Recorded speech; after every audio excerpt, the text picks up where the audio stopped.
Hey everyone, welcome to Queerly Recommended, the podcast where we recommend queer books, films, TV shows, and more. I'm Tara Scott, and I review sapphic fiction at the Lesbian Review and Smart Bitches Trashy Books. And this week, I'm recommending a romance novel that is a debut. And I'm Kris Bryant, a contemporary romance writer for Bold Strokes Books. And this week, I'm recommending a documentary on Netflix. As always, thank you so much to everyone who supports us through our coffee, through Substack, where we host our newsletter. We have links to both in the show notes.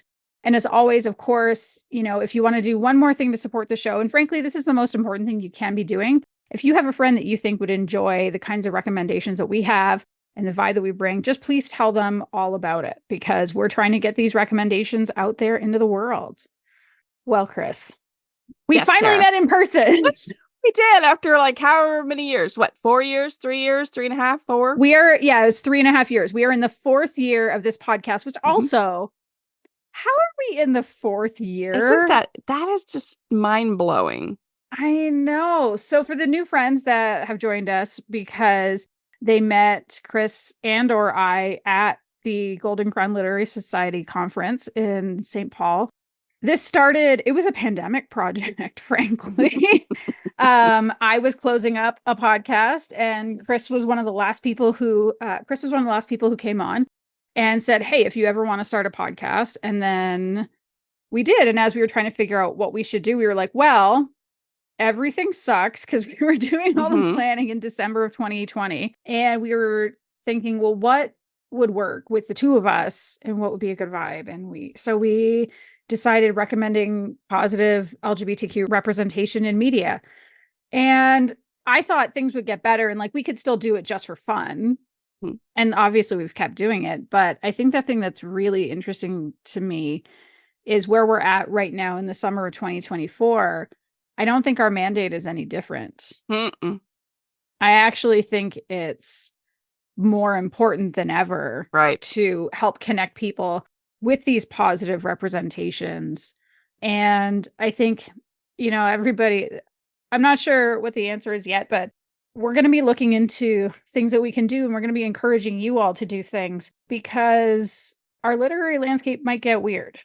And we don't know what's going to happen with the US election. Definitely, show up and vote.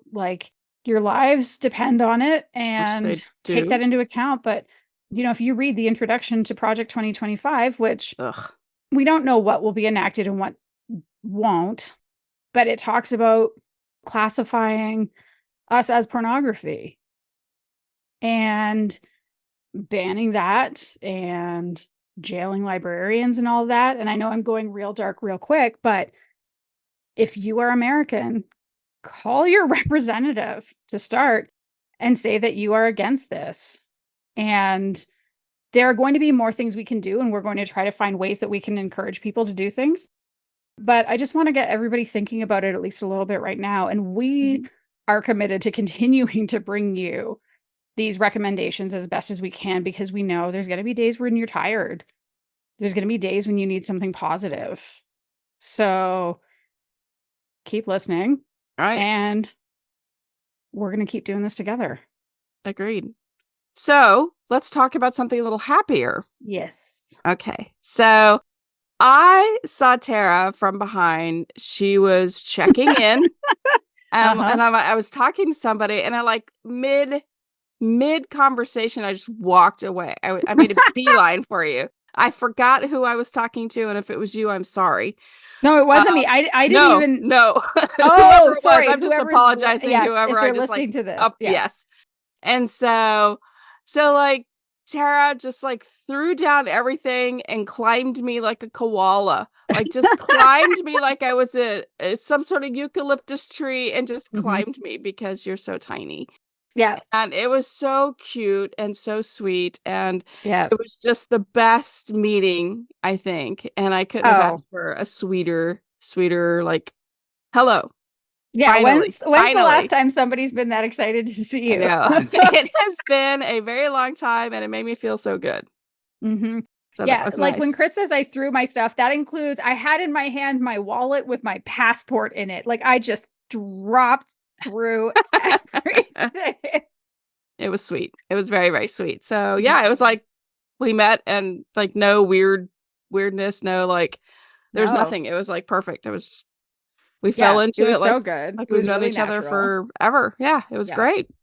If you all haven't yet, I mean, we recorded a dozen interviews on site with all kinds of authors. We talked to EJ Noyes and Anne McMahon and Kristen Zimmer and Erica Lee. And we did one that actually had two authors together, Christina Rivers and Anna Hartnett, which I think was really fun, bringing the two of them in at the same time. Right. And I think people seem to like them. Oh, yeah. And if you do like them, let us know. And if you have ideas for next year, let us know. I think it would be great to talk to a couple readers next year.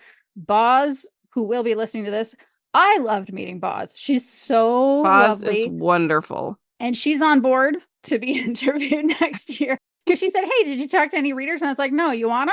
So good. Yay. Yeah. Yeah, Boz is the best. And I think it was just really fun. And what we were hoping for really was to bring kind of that taste of GCLS to everybody. So I hope if you weren't able to make it, you still feel like you got a pretty good sense between those episodes and the billions of photos that have made their way to all the social platforms. Right. Yeah, it was just, I don't know, it was such a fun time. Mm-hmm. The way I've been describing it to like friends and coworkers is that it's the best sleepaway camp for book nerds ever. Because it's just, it had those camp vibes. I mean, definitely it's a conference. And I know that for authors, like it's your job. Like you're working while you're there. But I'm having fun too. Yeah. Yeah. Like it's so fun. And I actually didn't know who was listening to the podcast before we went. Like I knew a handful of people because they've emailed us or they do support us on Coffee or Substack. So we see like who supports us so much that they send money to help cover the costs. Like that's cool. But that's like I knew of 5 or 6 people. And it turns out, yeah, it's readers, it's authors, it's reviewers, but like a lot of authors. So yeah. Thanks, authors. Yay. Thanks, readers. Thanks, Yay. reviewers. And you won. I did. A Goldie. Congratulations. Thank you. That's my 5th. Woo! In contemporary romance short. Cherish won. And here's an interesting fact about Cherish. I wrote Cherish as a novella. Just give readers something between my January and September releases. And I talked to BSB and I'm like, this is kind of turning into something a little bit bigger. I think I can make this into a book. But I want this for the September. So like all my books got shuffled around and we made that into a full length, which was, 65,000 words, which was still 65,000. Yeah. Which is still which still qualifies for the short contemporary romance. And so, yeah, I was shocked that book got as much love as it did. It was so amazing. Like the funny thing is, like I knew you were up for awards. I think I underestimated how amazing it would be to actually be there live and see you win. Mm-hmm. And like I was sitting at your table with you and the other BSB authors too. And like I'm getting teary and choked up as you're it was just it was so fucking cool. And everybody was so excited for you. And like being surrounded by all your buds behind me that were like screaming and freaking out. Like that was a great part of the room. I'm sure the whole room was amazing to sit in. There would be many, many excellent tables to sit at. But like having sitting behind me, like K.L. Gallagher was directly behind me. Laura Green was there. I think I'm trying to remember if Macon Lee was at that table. I think so. Yeah. Kate Castle. Like it's just like the love in the room throughout the whole ceremony was so brilliant and beautiful. It was just, it was the best. And I forgot to say when we were talking about the interviews that we did, the MVP of those interviews, well, there's 2 of them. The 2 MVPs are the people on the board of GCLS who helped us find a recording space. So there's Bridget, there's Bex, there's Jade. You all were amazing. Yes. Amazing. So grateful. Because this was something we had never done before, there was a little bit of a by the seat of our pants operation. And I know I learned so much about this so that we can do it even better and in an even smoother way next year. But also our other MVP. Oh my God, Kathy Williamson. She's a reader in our community who happens to live kind of local to that region. And when it turned out neither of us had brought a microphone, Kathy went out and actually got a microphone for us so that we could do these. So it would not have been nearly as good. I know the sound was a little bit of a challenge on a couple of them, but like they turned out great. And we could not have done it without her. And she was so wonderful. Anytime we needed anything, like, is there anything I could do? She picked me up on the Tuesday and took me out for dinner and drove me around the area to check it out. She took me and my new friend that I met there, Jodelle. She took us to the airport on the last day too. Like, Kathy, you're just wonderful. You made this conference experience so much better. Thank you for being so great. Thank you. Yeah, it was very nice to have somebody on the ground to help us out. So I really appreciate that too. Yeah. And like she had a great time because she got to sit in on these little secret interviews that we were having. Yes. So she just had a big grin on her face the whole time. He was so cute. I know. It was so great. But unfortunately, you, like many other people, brought home an unexpected parting gift. Right. So I woke up Sunday morning early and I felt weird. I knew something wasn't right. We had a lot of people had COVID. And it was like 7:30 in the morning. I got up and I threw all of my stuff in my suitcases and I threw on a mask and I got the hell out of there because I could tell that I had something and it wasn't going to be good.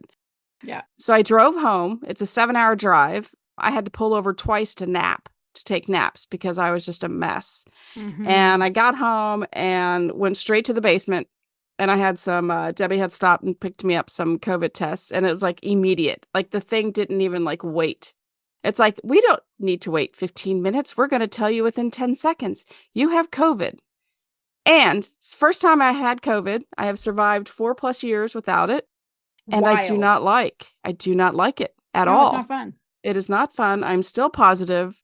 A full week later, I'm still positive. You got a big And COVID. I can't taste. I can't smell. I am still really congested. And I'm still whiny and achy. And like my hips hurt. Like, why do my hips hurt? Like so many weird things with COVID.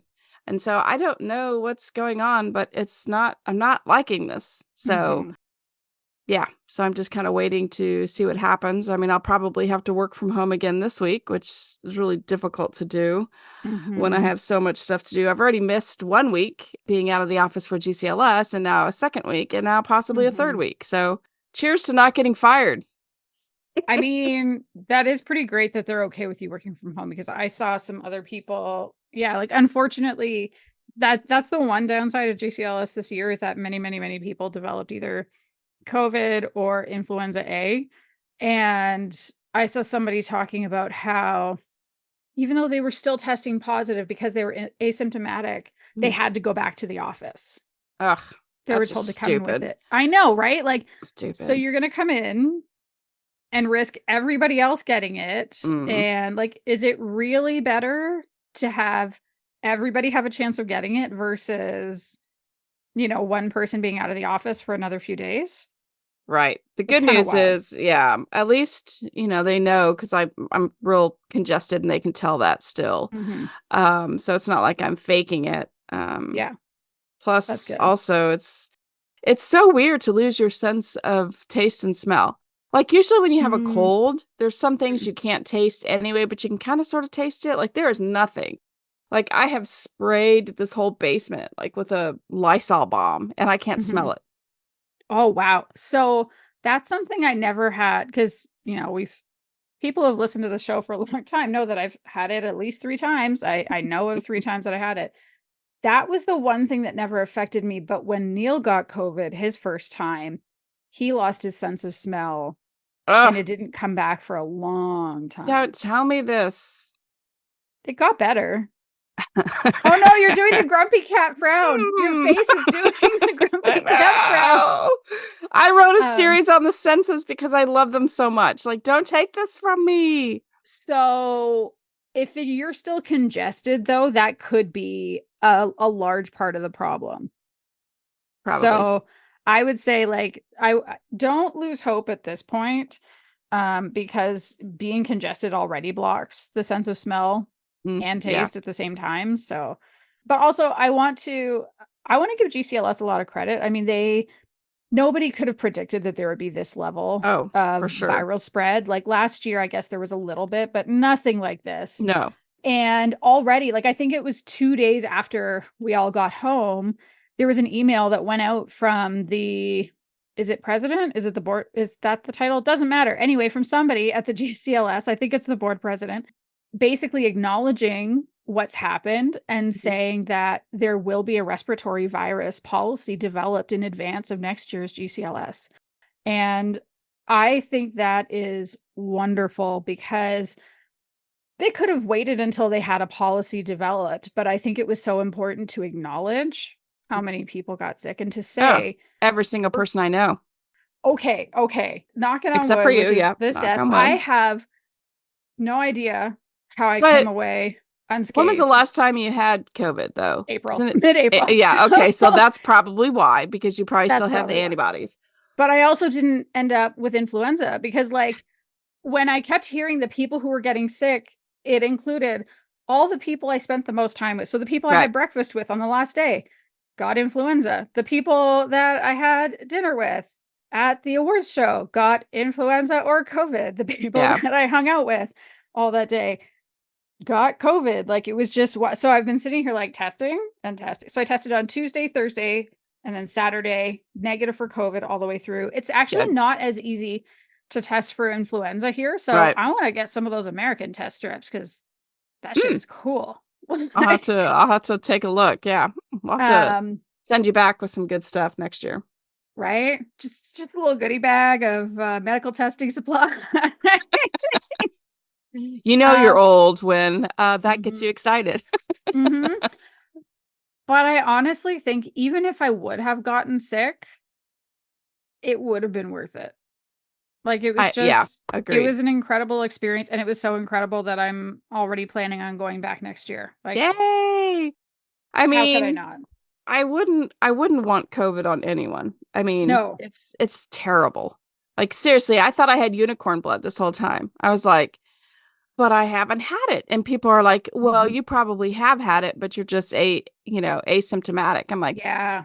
maybe, but I was also very careful for years. You know that. Like I Mm-hmm. stayed home all the time. I never went out. Before we did anything, I always got the boosters. Like whenever we did book stuff like Women's Week, things like that, I always did the Yes. booster. So, but there wasn't a booster for COVID, or there isn't going to be one until September. I know. And so I didn't think anything of it. I was like, well, here we go. No big deal. Yeah. But my goodness, So, I do not like.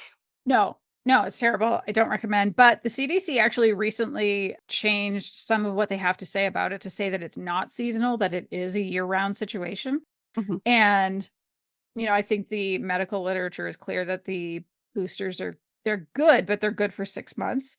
So I'm hoping that they're going to change the schedule to a twice yearly so that we can Right. avoid this. Because yeah, I'm the first one in. Like in Missouri, like nobody gets boosters here, so I have no problem going in on day one Mm-hmm. and getting a booster. But so since I've had it, since now I have COVID in September, when it becomes available, do I get a booster? I don't know how that works. You're supposed to wait at least 3 months, and given that it's still only available all year, I would wait probably until like I can't give medical advice legally, but what I'm I like, would damn do, it, Tara, you gave me the wrong advice. No, what just I because would do is probably wait 5 months. Like, don't let the immunity wane, and then if numbers are going up in your region, then I would get it a little sooner. Okay. Is So how in I would other look words, at I it. should be good through Women's Week, which is in October. So we have Yeah, August, September. yeah. Yeah, so I should be That's good. basically my timing between my April 1 and Right. GCLS. So looks like woo! I can have fun at Mm-hmm. in Provincetown. So woo, Yeah. okay. But I mean, check with your doctor. And honestly, for anybody else who's wondering about this kind of thing, just talk to your doctor. They know. I'm just some person with opinions in Canada. who has no medical training at all. Dr. Tara, what do I do? Woo! Yeah, don't ask me. All right, Kris, what have you been reading or watching lately? Okay, so as we all know, that I have been sequestering down in the basement since I got home last weekend.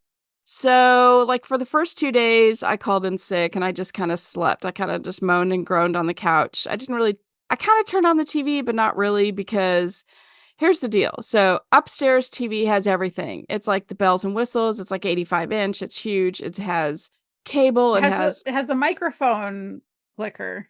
Yes, it has the magic microphone clicker where you say anything and glorious things appears on the television. So it has every single streaming system there. It has, my Netflix, it has Paramount, it has Peacock, it has Hulu, it has all that. So the TVs everywhere else are just little pieces of shit. So the TV down here has like cable, but not like the good cable. It's just like the normal basic cable. And then plus DVRs upstairs. So all of my shows that I watch, I cannot watch. Like all my Alones, both seasons, House of the Dragon, I can't watch. So I did have Debbie throw me down a Fire Stick from one of the bedrooms. I was like, this is ridiculous. I need to watch something. So I did get the Fire Stick installed and I'm able to watch Netflix. Yay! But again, like when you don't feel good, nothing really sounds good. So you'll start something and it's just like, ugh, this is stupid. Yeah. So I did watch The Perfect Match, which normally I like stuff like that, but since I binged it, I was like, meh. Is that the one where they bring former contestants from all the other dating reality shows in the Netflix universe? Yes. And so then they pair up and they have the opportunity to date other people. And wasn't Jessica from Love is Blind on that season? Yes. Jessica was on that one. How did she do? So she is absolutely gorgeous, like drop dead gorgeous. Yes, she looks like one of Barbie's friends. She looks like a Barbie, but she has brown hair. So she looks like one of Barbie's friends. She literally is beautiful. She's perfect. Like, I just like staring at her. She's very, very pretty, very attractive.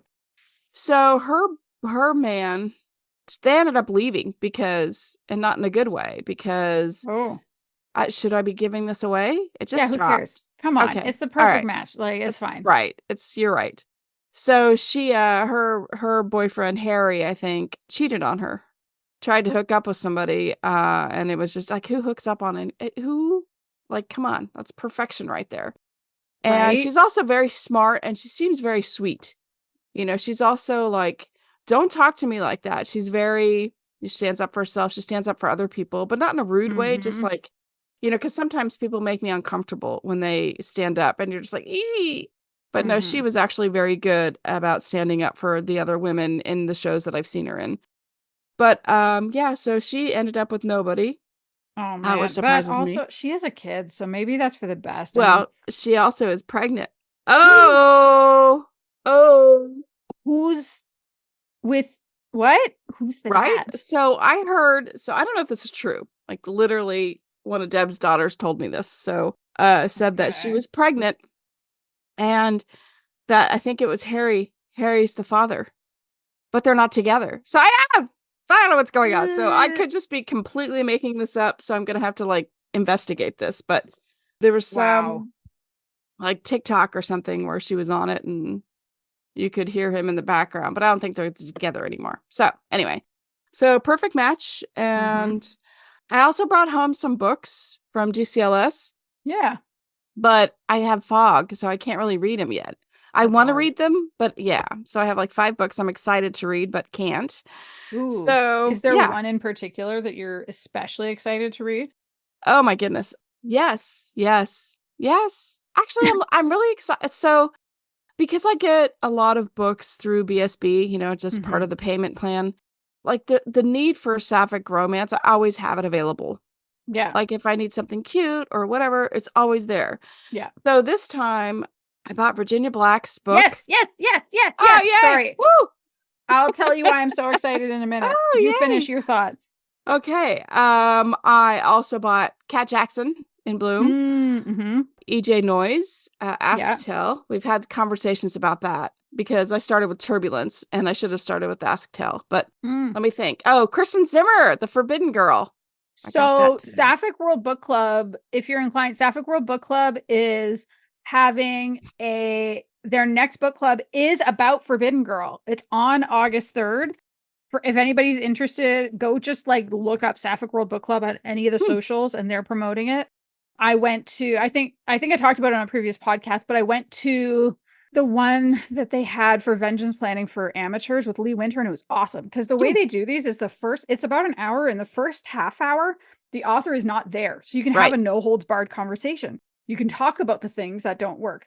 And that part is not recorded. And then at the halfway mark, they bring the author in.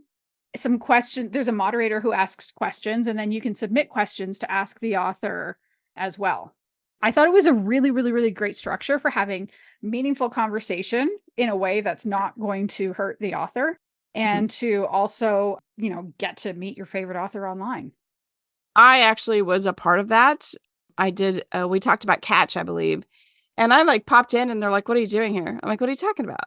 Like, why are you here? You're not supposed to be here for another half an hour. Oh, And I'm like, I don't know. I didn't want to miss it. So, and they're like, get out. I'm like, okay, sorry.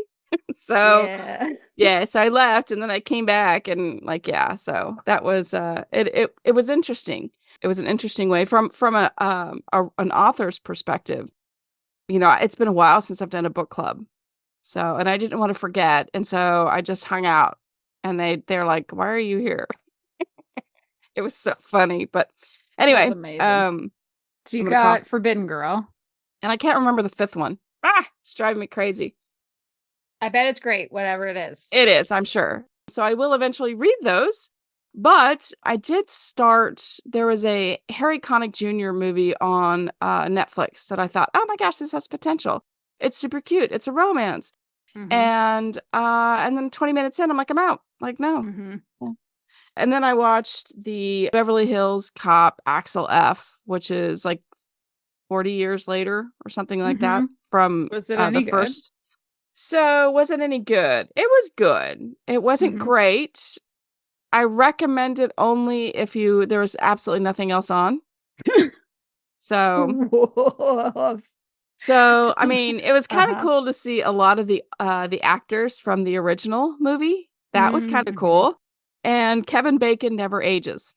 Yeah, that is kind of wild, isn't it? It's Kevin Bacon never ages. Paul Rudd never ages. Like, Mm-hmm. there's a handful of guys in Hollywood that just don't age. I know. Go figure. I don't know how it happens. Mm-mm.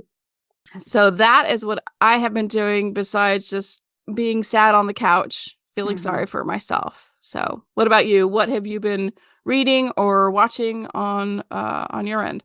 Okay, so I actually haven't been watching very much. There is a new Dimension 20. Dimension 20 does like tabletop game playthroughs. So, like Dungeons and Dragons, those types Hmm. of games. Mm-hmm. This one that we're watching is based off of another system, but it's called Never Stop Blowing Up. And the idea is the characters are like they came up with, sorry, the people playing the game came up with characters, but then these characters get trapped in a Jumanji like situation, Mm. but like that Jumanji like situation is 1980s action films. And so it's just like ridiculous, chaotic, blowing stuff up all the time. If you like those kinds of Mm-hmm. playthroughs, it's on dropout.tv, which is probably our favorite streaming service. There's a lot to love about how like they're not taking big corporate money, so they're not going through the same kind of making everything shittier while making everything cost more.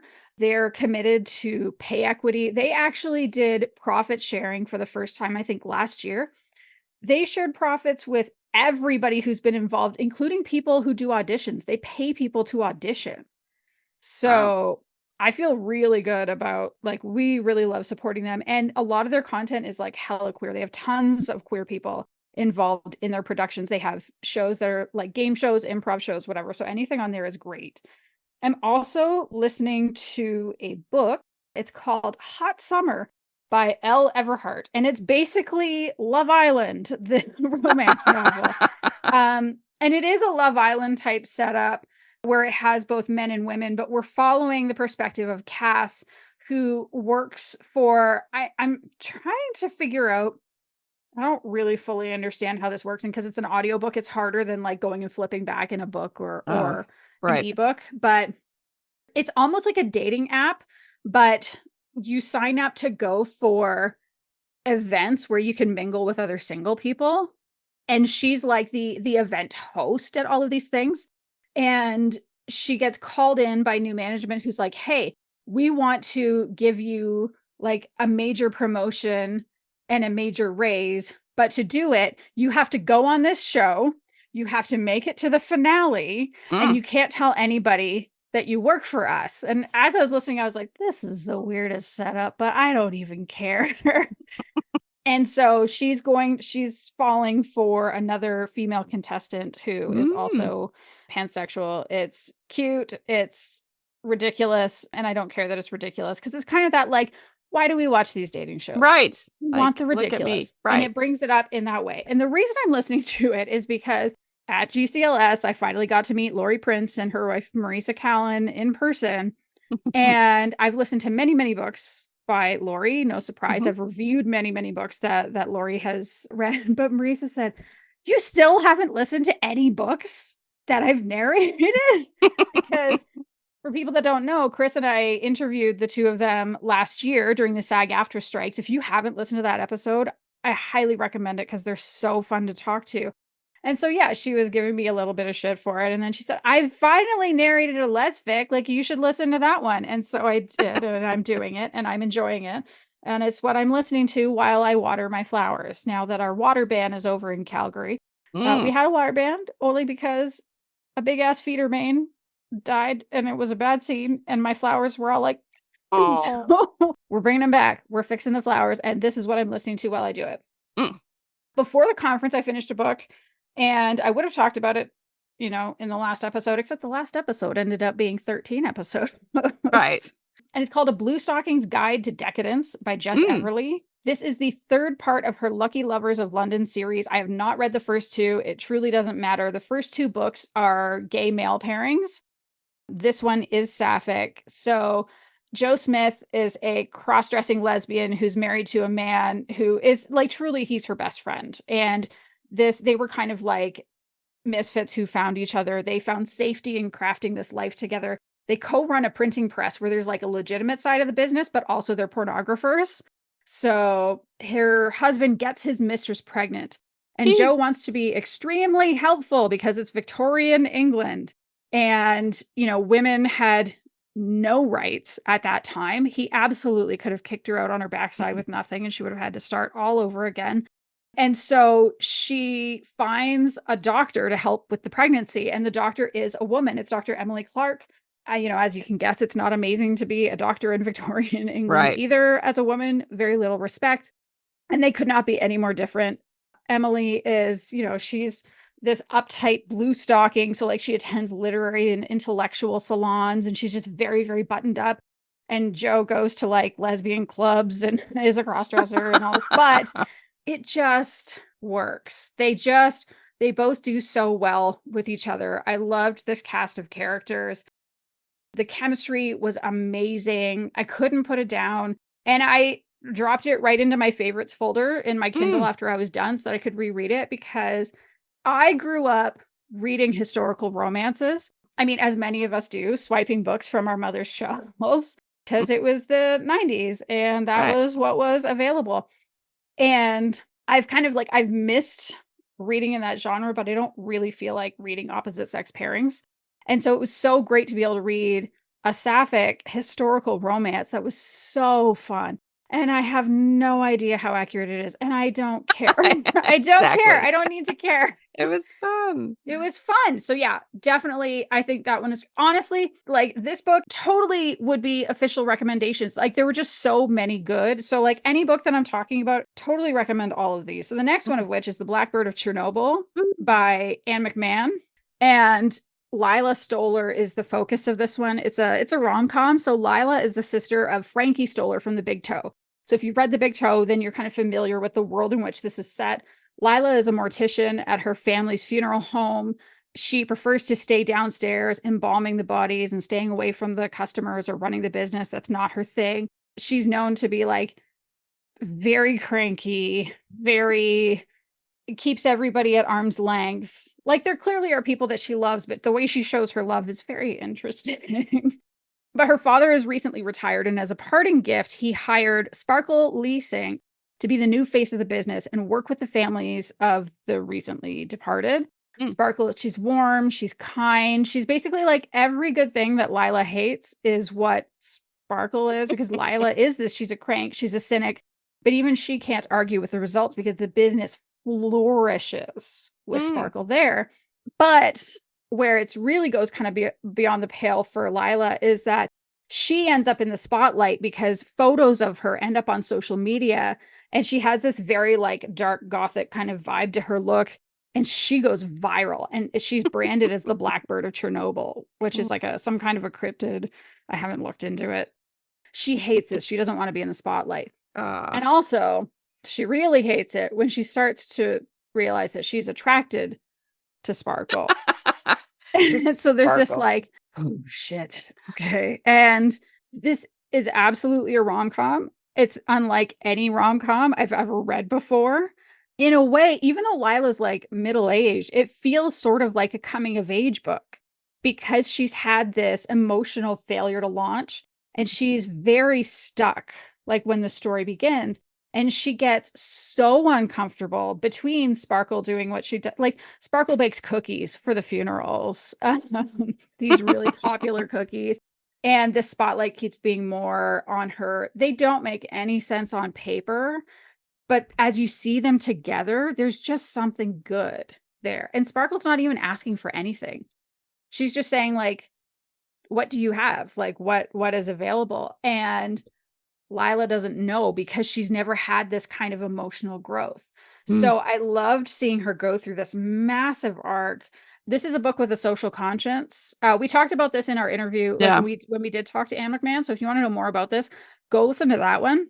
But it also gets into eco-friendly burial options because Lila is really passionate about making sure that she can help the industry shift in ways that are good.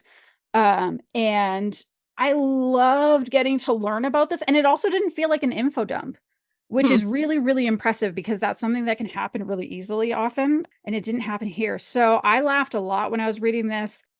I also had to put it down near the end. I was almost done. I was finishing it up the day before flying out for GCLS. And I had to put it down because it just made me cry at one point. I was like, I can't do this today. I set it aside and finished it when I was there. But honestly, it was completely worth the tears. It was for a very good reason. And so I just thought this was a great, like, if anybody wants a story that shows like a real serious emotional growth, like that kind of a story about somebody, and also laugh and like learn things, like, go get it. It's great. So, Kris, what is your official recommendation this week? Well, because I'm down here in the dungeon and my options are limited, my official recommendation is a documentary, a 3-part documentary series on Netflix called The Man with 1,000 Kids. Yeah, I've seen. Yes. Netflix keeps recommending it to me. And I was like, do I want well, and so but after talking with you a little bit about it, I feel like the answer is, oh, hell yeah. Oh, yeah. So Jonathan Jacob Meyer is a Dutch musician and YouTuber who allegedly has upward of 500 children worldwide from sperm donation. And here's why I'm recommending it. But actually, it's more than that, but we'll get into that. I have a lot of family. I have a lot of friends who have gone to sperm bank to get a donor, and they go by the photos and the information that's filled out, and they try to find the perfect father for their kids. I have several friends who have done that. A lot of lesbians obviously use the banks, and it's really a gamble. And I really had no idea how much of a gamble it was until I started watching this documentary. Like, I know nothing about the process. I don't know the regulations, rules, or anything about like working with a sperm bank. I have nothing. I went into this going, what's going on? I don't understand this. So I wanted to know more. And so a lot of sperm banks rely on the honor system, which I find is ridiculous because it's ridiculous and people lie. And I'm shocked. So in the Netherlands, you're only allowed to affect or provide sperm to 12 different families. I thought it was 5, but I researched it as 12. Okay. So that's it. That's the limit in the country. And usually they are only allowed to work with one sperm bank in the country. Mm-hmm. So they have 11 sperm banks in the Netherlands, and this guy has gone to all 11. So he has been donating sperm since 2007.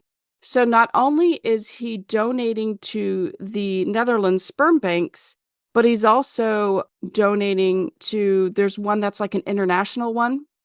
And he has his own websites where he's had them made professionally. It looks great. It looks like everything, is legit. Anybody can make a website look professional and legit, and sadly, this is true.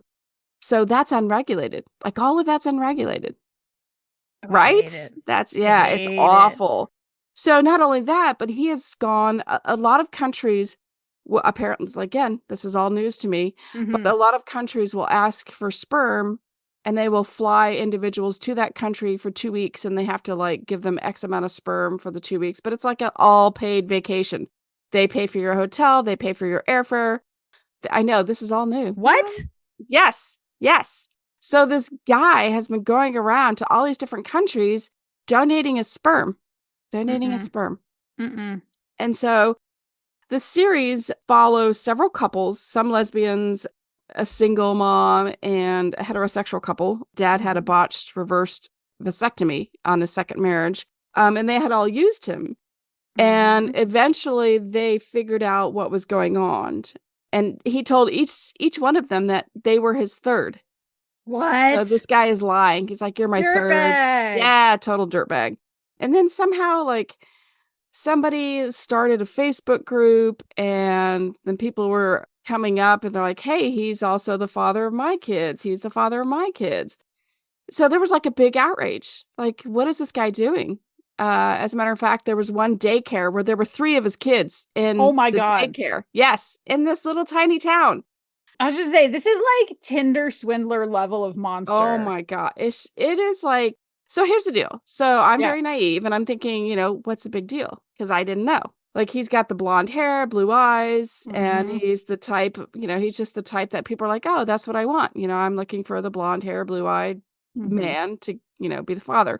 So I'm I was trying to figure out what's the problem? This is me being the most naive person ever. What harm is there? And I'm well, buckle up because this shit's going to get heavy. So serial donors, such as Meyer, often see themselves as carrying out the ultimate altruistic act. So I didn't realize, what is the real problem? And it has the potential for, I'm gonna botch this, but it's called consanguinity, where blood relations have sexual contact. I know. So siblings separated at birth may feel a certain pull towards one another, and that's kind of known as genetic sexual attraction, which, if they don't know they're related, can result in accidental incest. I feel like I could have happily gone the rest of my life without learning that terminology. I was shocked, absolutely shocked. So all these families filed a civil case against him. They asked the judge to have him stop donating. Because there was going to have massive consequences for their families for generations to come. We're not talking brothers and sisters. We're talking cousins and cousins and cousins. I mean, this is massive. So during this trial, he got on stage and he's he got on whatever you want to call it. Probably acted like he was on stage. Probably, and he's just stupid. And he's well, all the kids on their social media, they can just put a little tag on their social media accounts. So that you should not need a tag for this dude. Is half my genetic material. Oh my God. That's a real God complex bullshit. That's wild. Yes. So the court came back and told Jonathan that it took 2 weeks. So everybody was on pins and needles figuring it out. So they told Jonathan he could no longer donate to sperm banks or to families ever again. If he got caught, he would be fined 100,000 euros. Whoa. And this is the first time a court has regulated a man's body. Boom. Let that sink in. Right? Oh, that's Yes. interesting. But Yes. also, how do you Yes. enforce Right. the international, like, go for a vacation? Well, he's supposed to contact every sperm bank he's donated to and tell them to destroy his sperm. Like the families who already have his sperm, they Mm-hmm. can keep his sperm so that the siblings are all the same, you know? Sure. Yeah. And so like the guy was just like, you could tell that he's not going to do any of this. And No. there are some like people out there who will be more than willing to pay the $100,000 fine or Mm-hmm. euros fine just because. I mean, these are the same people who like marry criminals. You Oh know what I yeah, I mean? bet There's that this whole fucker liked attraction the thing. idea of, he's like, I'm gonna be the modern day Genghis Khan. They're going Oh, to know about me. Like, mm-mm. yeah. And so like I have no doubt that this guy is going to keep doing this.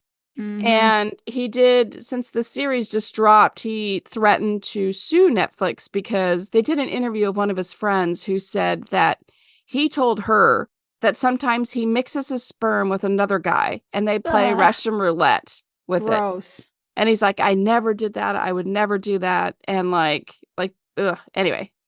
Yes, Mr. Uh, Integrity right. definitely would never. Yeah. So, after I watched the series, I now understand why one of my friends who has used a donor gets together with all the donor kids of the same Mm-hmm. donor like once a year and they have this massive picnic so they get to meet their brothers and sisters. I was always against it because I thought, why would Mm-hmm. you do that? Like that's like that is that normal?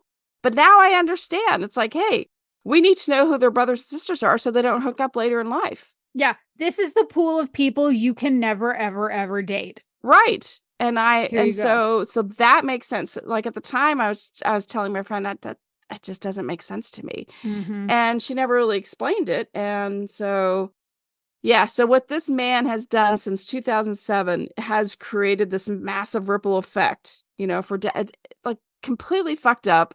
Mm-hmm. And I just feel so bad for the lesbians and the single women who used his sperm to create Yeah. families, thinking like this is the solution to everything. And it just turned out to, have a huge, massive snowball effect. And I feel really sad for them. Yeah. So basically, if you like jaw-dropping documentaries, you'll want to watch this one. I'm still completely shocked and grossed out still. I might I might have to. I don't know. I might try Yeah. it. I don't know if I'll make it all the way through. I mean, I tried the Yeah. Twin Flames documentary and I wasn't able to finish it. I couldn't either. No, that one was hard. Like, for the people that haven't checked it out, Twin Flames, it's interesting because it's a cult documentary, but it's a cult based around like finding true love. And those Oh yeah, people your that were a twin part flame. were just nauseating. And so I feel like I can do some of the cult documentaries or some of the like I did Tinder Swindler. That was Mm. fascinating, and I hope that guy's dick falls off. But like, I Okay. anyway, listen, there's some people that I just think that would be good for them. And you know who Right. else that might be good for? Him. The man with 1,000 kids. It Right. might be good for him. I thought for sure, like, how do you stop that? It's like, do you make him have a vasectomy, but then you can just reverse it? I mean, he Well, could, they're not but do as you easily castrate? reversible as people think. I know, and castration is not like, we don't do Like that. should we though? I mean, I don't know. This Maybe. is a tough one, especially when there's no fucks to give. He doesn't care. Like he does Hmm. not care what he thinks that he's providing a service and he loves having all these beautiful babies out there with the blonde hair and blue eyes and truly God complex, big time. Very, very interesting that the first time a man's body is regulated, it's Yeah. also unenforceable. But we Yes. see the enforceability of Right. regulating women's bodies. Agreed. I was really surprised. I was like, and everybody was celebrating. I'm like, I don't really see the celebration. I'm such a pessimist though, because I have very little faith in humanity sometimes, especially when I watch this whole documentary. Mm-hmm. And this guy doesn't understand the error of his ways and he's still going to No. keep doing it. And there's going to be some idiot out there that pays the 100,000 euro fucking fine because Yep. they agree with him. It's just, ugh. So, Or how about the idiots that are going to be inspired when they're like, wait, I can get vacations? right. Yeah. I And then just, no. Yeah, it was there's so many things. Like, I don't want to say everything that comes out of this documentary, but there are so many jaw-dropping moments. You're just like, no, Mm-hmm. no. Like, yeah, it was so, like, I couldn't stop watching. I didn't want to watch. Like, I was like, oh, I gotta need a break, but I need to find out what happens. Like, at the Yeah, it's like same a car time, accident. it was just getting deeper and deeper and deeper. And this is not the first Netflix series that has, like, it's so weird because there was a documentary on Netflix where it had something about the TikTok dancers. There was Oh like the yeah. cult. Yeah, I watched that Yeah. one. And Was so it good? now it was good. It Okay. was very fucking sad. Mm-hmm. Like, because that cult is still going on, and that girl, the girl that they're trying to get away, is still Mm-hmm. dancing. And so every time her TikToks come up on my feed, I feel so bad. And I look at all the comments, and people are like, don't support her. She's in a cult. Like, it used to Mm-hmm. be like, oh, it's really cool. Your dancing is very awesome, blah, blah, blah. And now it's like, get out of the cult, save yourself. What are you doing with Yes. this? It's like, it really has an impact. And I'm hoping that this documentary about this dude has an impact as well. And it Mm-hmm. opens up people's eyes. I really wish that there was more regulation in sperm banks. I really do. Oh my God, no kidding. Yeah, because I always think the worst. And you hear Mm-hmm. about the worst. You hear about, like, the doctors who use their own sperm to impregnate people instead of, Yes. that is a big thing. And I'm just like, fucking, I Yes. hate sometimes. Like, it's just, ugh, people Yeah. are just bad. So anyway, Yeah. whew, that was my recommendation. What about yours? What is your official recommendation? On a wildly different note, Thank God. my official recommendation is Loser of the Year by Carrie Byrd. This is Oh, Carrie's first book. I think this is going to end up being one of the books of the summer because I'm seeing everybody else yep. talking about it too. It was so fun. And I was also very intrigued to read it, frankly, because she's married to the person who wrote my favorite book. Right. So she's married to Rosalind Sinclair, who wrote Truth and Measure and Above All Things. And so I figured, well, it's got to be good. It's great. It's not just good, it's wonderful. Everything is told from the perspective of Mattie Bellman. She is back in her tiny hometown in Pennsylvania after a failed acting career in LA and a recent divorce. And she just, feels like a big fucking loser because she's living with her parents again. And her mom helped her get a job teaching theater at the local Catholic high school, which is a little weird already because she's Jewish. But her mom neglected to mention the fact that Maddie's a lesbian to the principal when she was saying, "Oh, Mm. my daughter can help you with this problem of hiring somebody to do this." And Mattie needed a job, so she didn't read the contract closely enough to see Eek. that there's a morality clause. Uh, Um, and it really doesn't take long for her to catch the notice of Jillian Reed.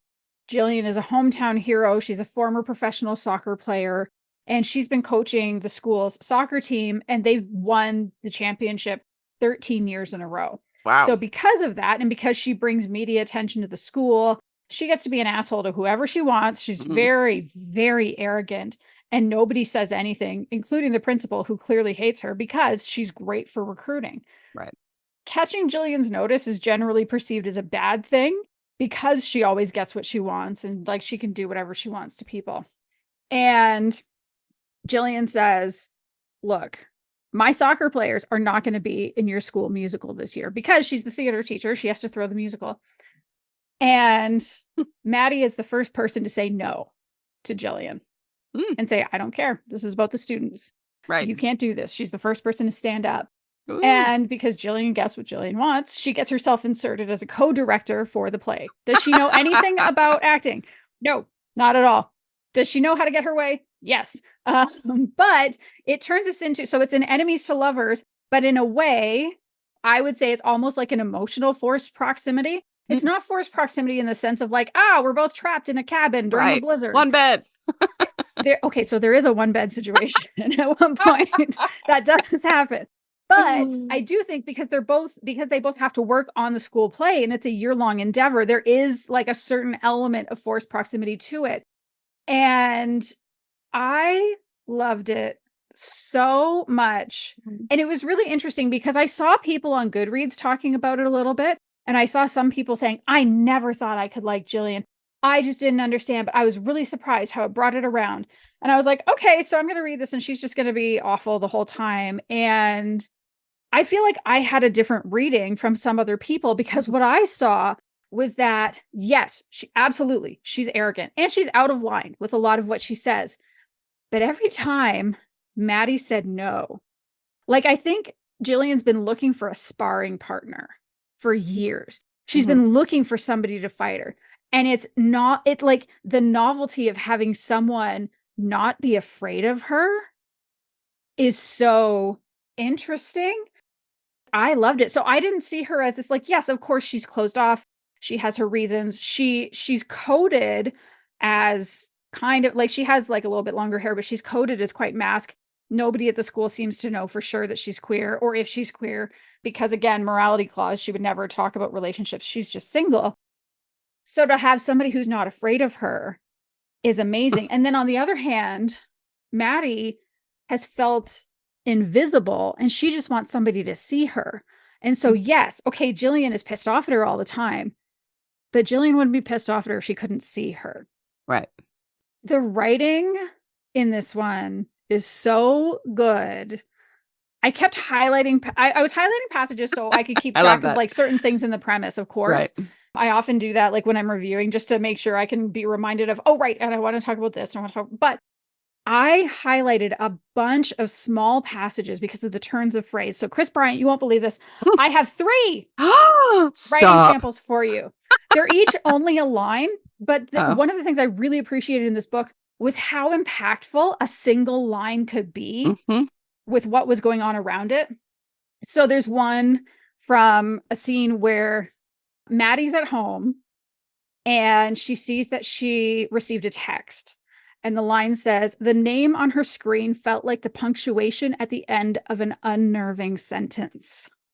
And I thought that was really interesting. Just that idea of like, even just seeing the name was enough that she was like, oh, okay. The next one, probably, well, I mean, these are all favorites, but like, well, they're going in order of favorite. So this is my, it's a favorite, but this one is even more favorite. Mattie couldn't say exactly how Jillian could straighten up when she was already standing like a raised middle finger, but she did. Like, I've never read anything like that before. I've never read a line like that before. And I loved it so much. And the last one, from more of a feelings perspective, I love this one. No one had ever stared at Mattie like Jillian was doing now, as though Mattie were the only person in the world who mattered. Right? That's like sweet. It's so sweet and really gets at Mattie's emotional state and how lonely she's been. And like, yes, she had friends who cared about her in LA, but she couldn't help but feel like this total loser. Couldn't make the career work, couldn't make the marriage work. And so to have somebody like this who is quite powerful, who is successful, to have somebody like that notice her was huge. So when I was reading this, I didn't know going into it that religious beliefs and religion-based homophobia would be a big part of the book. And so, I mean, for people who have listened for a long time, you know, I have a background of religious trauma. For whatever reason, this wasn't too much. I don't know if it's because it's based in Catholicism rather than my particular, you know, Baptist brand, or if it's just all that good therapy. Because you can, for all my other fellow religious trauma babies, you can find good therapists. I promise. It's possible and it's wonderful. But I thought it was really, it worked and it was smart. And, you know, both of them, like, as they sort of, they start off almost more as like fuck buddies rather than in a relationship, but they're both at risk of losing their jobs because of this morality clause. And Mattie's already uncomfortable with this, like, oh, I'm supposed to participate in liturgical stuff. Like, I'm Jewish, and more culturally than anything else. Like, what?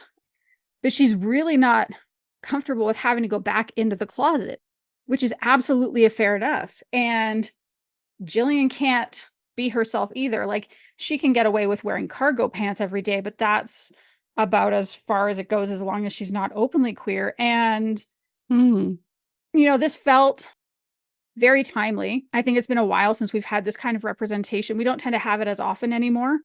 We've really kind of changed what's being portrayed in our literature, and I think that's a good thing. We absolutely need a lot of celebration, and I think there is a lot of celebration here, but there's also like a repudiation of this kind of discrimination. You know, protections for LGBTQ people in the US are going away. All right. In a lot of cases in workplace discrimination, and discrimination is actually okay in some places as long as it's rooted in religious beliefs. And we see like what those stakes actually can be for some teachers. And so the story is not about religion-based homophobia, but I do think that it's important that it's included here because again, it's another, much like I was saying before with Project 2025, like there's a real risk of these kinds of situations getting worse.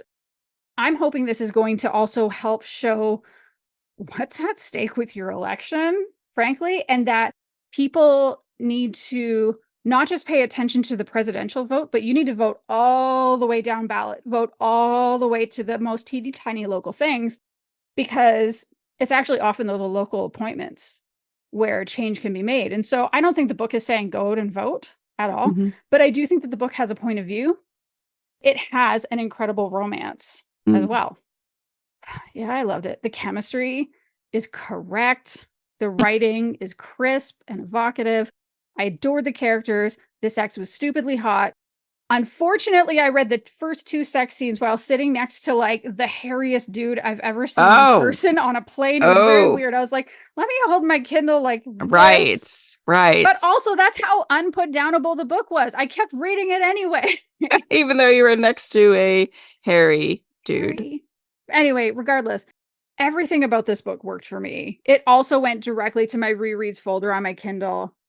I will also say there is a twist. I won't say what it was, but I went back and reread some of the beginning and it made me see certain things in a completely different light.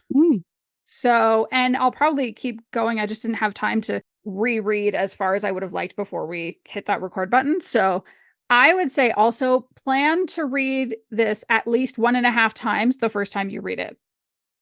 Okay. But you'll probably read it twice if you do read it. So that's it. Loser of the Year, Carrie Byrd. I can confidently say this is going to be in my top 10 for the books I've read this year. Nice. I just loved it.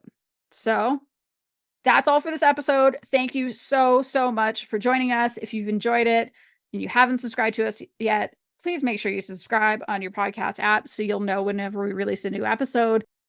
Again, like we said before, if you have a friend that you think would like the show, tell them all about it. And if you want to support us, we do have links on our show notes to our coffee and our newsletter sign up. Or if you want to connect with us on your favorite social media sites, we have links in the show notes for that too. Or you can just search for Queerly Recommended on most social media sites or email us at podcast@queerlyrecommended.com. Goodbye, everyone. Goodbye.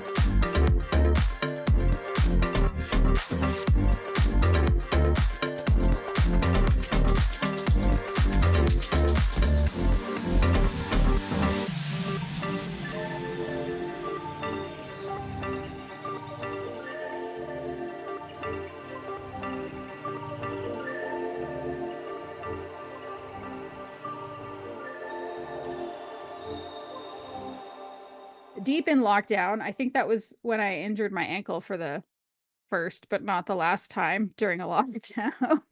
And we figured, gotta pause. I had a little burp. Oh no, I hope that doesn't go to I really hope that doesn't go at the end of the episode. Bye.